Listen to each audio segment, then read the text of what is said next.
ඔය කියනවනේ දෙක පුස් වෙනවා කියලා. වන්නේ ස්ටිරොයිඩ් ගහන එකේ සයිඩ් ඉෆෙක්ට්ස් මොනවද තියෙන්නේ?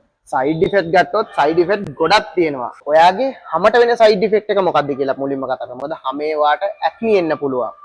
ඒ කියන්නේ ඔය සමහරක් අයගේ තියෙන පිටේ ඔය නිකන් පොඩි රතු පාට පට්ස් වගේ දාලා ඒ වගේ වෙන්න පුළුවන්. තව කුරුලෑ වගේ ඒවා එන්න පුළුවන්. ඊට අමතරව ඔයාගේ හැම තුනී වෙන්න පුළුවන්. ඔයා දැකලා තියෙනවද ඔය දැන් ඔය මිස්ටර් ඔලිම්පියා නගපුවාගේ හැම මූණේ හැම දිහා බලන්නකො මාර තුනීනේ. එතකොට හැම තුනී වෙන්න පුළුවන්.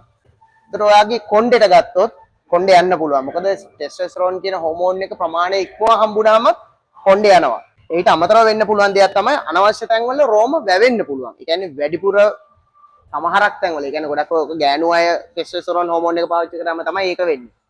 ඒගොල්ලන්ගේ බොඩි හෙයාර් ග්‍රෝත් එක ගොඩක් වැඩි වෙනවා. සමහරක් වෙලාවට ඔය දැකලා තියෙනවද දැන් සමහර ගෑනු අයගේ පොඩි රවුල් ගස් තියෙන. ඒ කියන්නේ ඒගොල්ලන්ගේ නැචරල්ම ටෙස්ටොස්ටෙරෝන් ප්‍රොඩක්ෂන් එක චුට්ටක් වැඩි. ඔය කියනවනේ දෙක පුස් වෙනවා කියලා.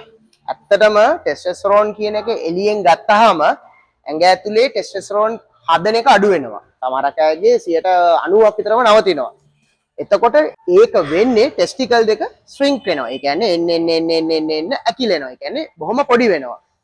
එතකොට තමයි ටෙස්ටොස්ටෙරෝන් ප්‍රොඩක්ෂන් එක අඩු වෙන්නේ. වෙන්න පුළුවන් හොඳ දේවලුත් තියෙනවා.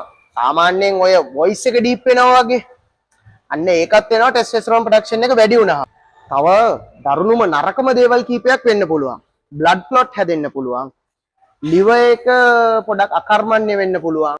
ඔන්න ඔය වගේ ගොඩක් දේවල් තියෙනවා. සමහරක් ඒවා තියෙනවා විද්‍යාත්මකව ඔප්පු කරලා තියෙනවා. ඒ වුණාට තාම සමාජයට ඇවිල්ලා නැහැ. ඉතින් ඒක හන්දා ඔයා ස්පෝර්ට් එකක් කරනවා නම් විතරක් කළොත් තමයි හොඳ. ඒ කියන්නේ ඔයා බොඩි බිල්ඩින් කරනවා නම්, ඔයා මීට් නගිනවා නම්, කන්ටෙස්ට් කරන්න යනවා නම් විතරක් ටෙස්ටොස්ටෙරෝන් එළියෙන් ඉන්ජෙක්ට් කළා නම් හොඳයි.